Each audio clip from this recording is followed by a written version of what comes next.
বন্ধুরা, অবশেষে Kolkata night Riders 2024-এর আইপিএলে চ্যাম্পিয়ন্স হয়েই গেল।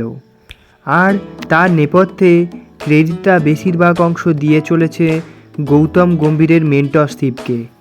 আর দেবেই না বা কেন?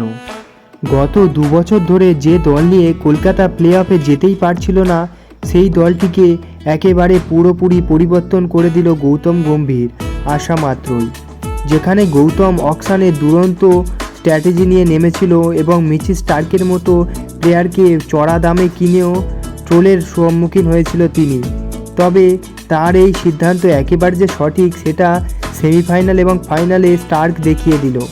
আর বন্ধুরা, কলকাতার এই চ্যাম্পিয়ন হওয়ার পেছনে গৌতম গম্ভীরের অবদান অনেকটাই আছে।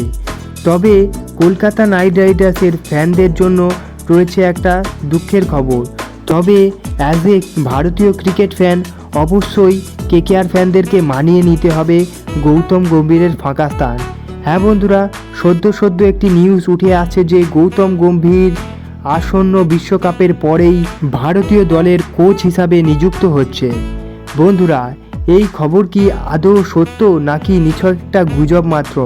বন্ধুরা, এই ভিডিওতে আমরা সেটাই আলোচনা করবে নেব, তাই তোমরা ভিডিওটি শেষ পর্যন্ত দেখো। এবং তোমরা যদি আমার চ্যানেলে নতুন হয়ে থাকো এবং ভবিষ্যতে ক্রিকেট রিলেটেড তথা আইপিএল এবং কেকেআরের সমস্ত নিউজ সবার আগে বাংলায় পেতে চাও, তাহলে চ্যানেলটিকে করে দাও সাবস্ক্রাইব। এবং তোমরা যদি কেকেআর তথা টিম ইন্ডিয়ার ডাইহার্ড ফ্যান হয়ে থাকো তাহলে ভিডিওটিকে করে দাও একটা লাইক। চলো ভিডিওতে আগে যাওয়া যাক।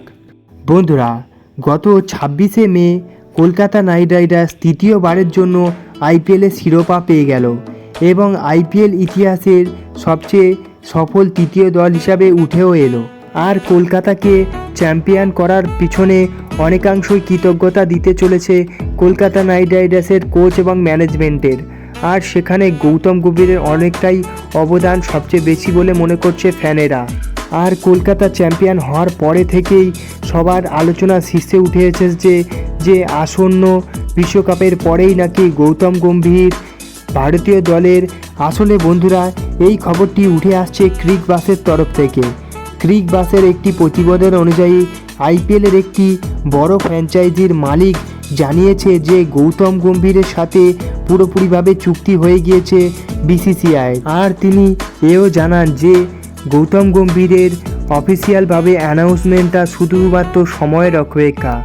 এই আসন্ন টি-20 বিশ্বকাপের পরেই নাকি গৌতম গম্ভীর ভারতীয় দলের প্রধান কোচ হিসাবেই জয়েন করতে চলেছে। বন্ধুরা, এবার এই খবরটা কতটা সত্য এবং কতটা মিথ্যা তা এখনও যাচাই করা যায়নি। তবে আরও একটি খবর উঠে এসেছে যে গৌতম গম্ভীরকে ছাড়তেও নারাজ শাহরুখ খান এবং শাহরুখ খান একটি ব্ল্যাঙ্ক চেকও রেডি করে ফেলেছে গৌতম গম্ভীরের জন্য। তাই বন্ধুরা, গৌতম গম্ভীরের কাছে বেশ কঠিন সিদ্ধান্ত হতে চলেছে কেকেআরের মেন্টরশিপ নাকি ভারতীয় দলের প্রধান কোচ হিসাবে নিযুক্ত হওয়া। বন্ধুরা, তোমাদের কি মনে হয় গৌতম গম্ভীর কলকাতাকে ছেড়ে ভারতীয় দলের কোচিং করতে চলেছে?